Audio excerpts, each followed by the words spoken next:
Hi everyone, this is Haunted Picnic, and I'm doing a developer diary. This is going to be pretty freeform, so warning now, but yeah, I thought I'd just keep a diary because I'm working on a game. I'm working on a tabletop that I'm currently calling... Well, actually, I'll save that, but... Pretty much I've always loved 80s slasher movies.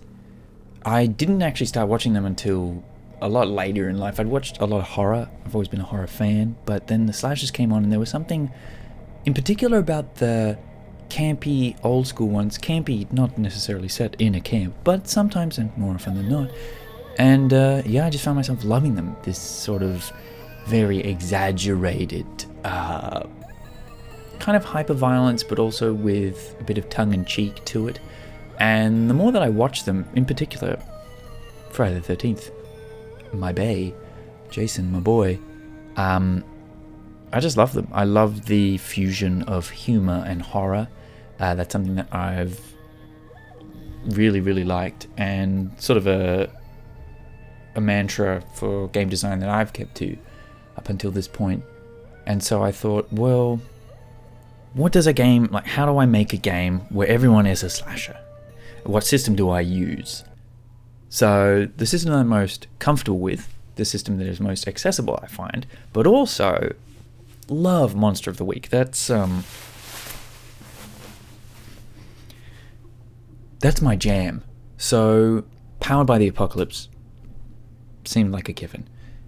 Really good mechanics, simple but also narrative focused, and that's something that I wanted to kind of focus on with the idea of being a slasher. Not so much just killing people, it's also what defines you as a slasher. What are the fun parts of a slasher? Because often those movies are all about the kills, so it's the character as much as it is the horror of it.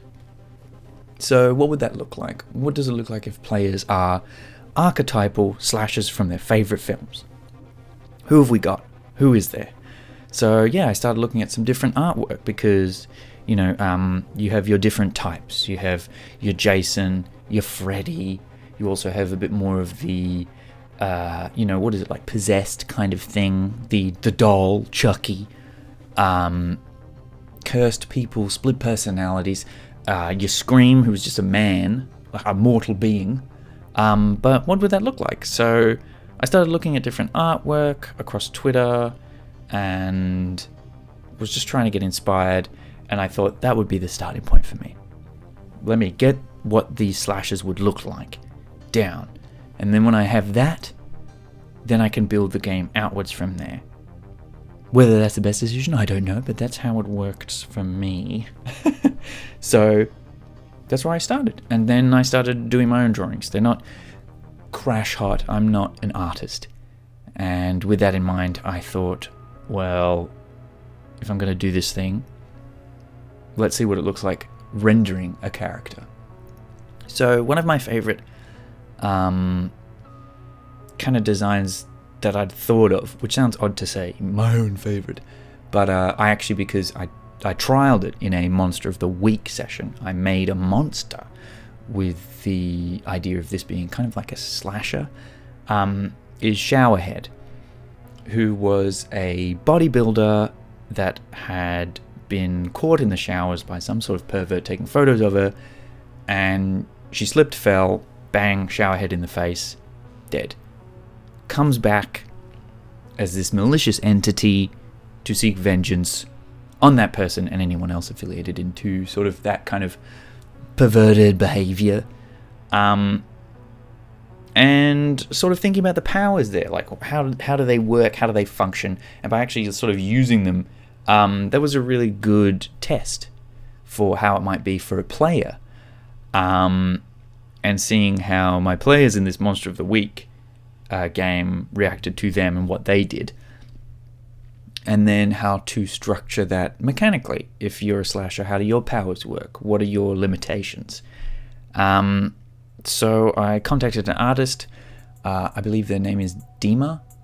So sorry if I get that wrong, but Dima Art, and it's cool. It's super duper cool. It's exactly kind of what I was hoping for. And after seeing that, I was like, yeah, okay. this is cool. I want to do this.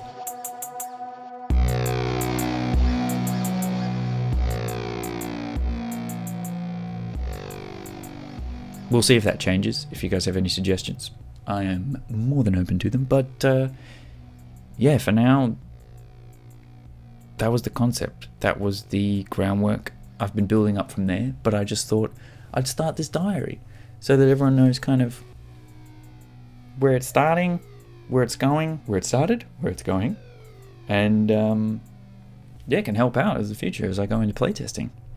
But yeah, anyway, I hope you enjoyed this. I'll be doing another one with any updates as well, going through the mechanics, and yeah, have a good one.